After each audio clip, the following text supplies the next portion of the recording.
Hi, guys. All right, so now listen very carefully to my instructions, okay? You need to have this foldable, the one that says using models. You will need this foldable, and you are going to be working on the inside where it says area models. You'll see the exact same question right here, example number 1, and you're going to follow along and take notes along with me, okay? All right, so listen up. We are going to be talking about picture models that have to do with multiplying decimals.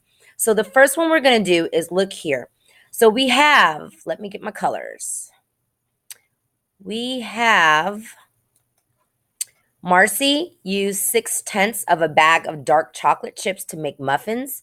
She used 2/10 of the 6/10 of a bag to decorate the tops. Use an area model to find the part of the whole bag of chocolate chips Marcy used to decorate the tops. Okay, so first things first, you're going to have to be able to take these questions apart, and you're going to have to try to figure out what operation are they talking about. It's not easy. So when we're looking at this type of problem, it's easy to think, oh, okay, she uses 2/10 and then she uses 6/10. I need to add those up. Actually, no, you have to read it very carefully. She used 2/10 of the 6/10. That means something entirely different. We are multiplying. Okay. So it tells us to use an area model. And when we're thinking area model, you should already know to multiply. But there might be times in a problem where they won't tell you that. So you have to figure it out. 2/10 of the 6/10 is a multiplication problem. So I also know, first thing I ask myself, am I multiplying a decimal times a decimal, or am I multiplying a decimal times a whole number? So in this instance, I am doing a decimal times a decimal. So I'm going to put that over here to the side. Decimal.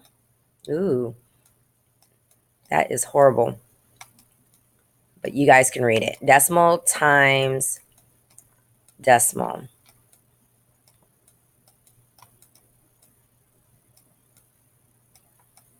Have that in your notes somewhere. Okay, so now, first things first, we are going to take, let's do the 6/10. And I'm going to use the color blue.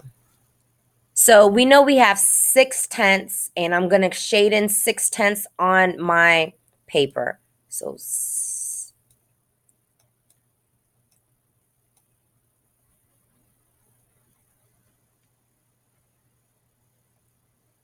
all right, 1, 2, 3, 4, 5, 6.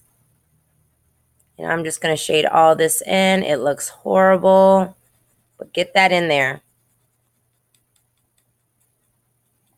Ooh, my goodness. So you're doing the same thing, but it better not look as bad as mine is looking right now. 6/10. Okay. Guess what, guys? I have an eraser. Ooh. Didn't know Miss Jones could do that, huh? Okay, so we have a total of 6/10. That means 60 out of 100. Okay, we got that taken care of. So 6/10, so the whole thing, the whole 100 is a bag of chocolate chips, and Marcy uses 6/10 of that bag. So out of the 6/10, she's going to use 2/10 of the bag, 2/10 of the 6/10 to decorate the tops. So with a different color, since I am doing a decimal times a decimal, we're doing the overlapping strategy. So here I'm going to use another color. Let me see. Let's do yellow. So if I do yellow here, yellow here, and remember, I have to go all the way across. So if you are working it, you're going to bring the yellow all the way across. Now, if I use the yellow, it's going to actually take over the blue. So what does yellow and blue make? It makes green. So I'm going to shade this in green.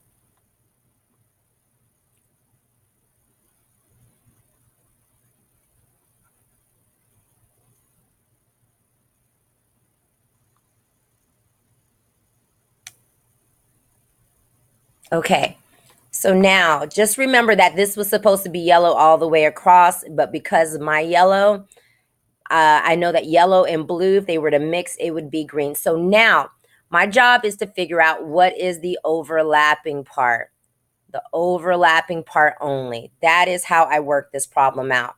So if I have 0.6 times 0.2, it should give me a total of 1, 2, 3, 4, 5, 6, 7, 8, 9, 10, 11, 12. 12 out of 100. 12 out of 100. So let's see if we get the same answer. So we get 6 times 2. I know that's going to give me a 12. I have how many decimals in my problem? I have 1, 2. So I must move over 2 spots. 1, 2. So my decimal goes there. So my answer is 12 hundredths.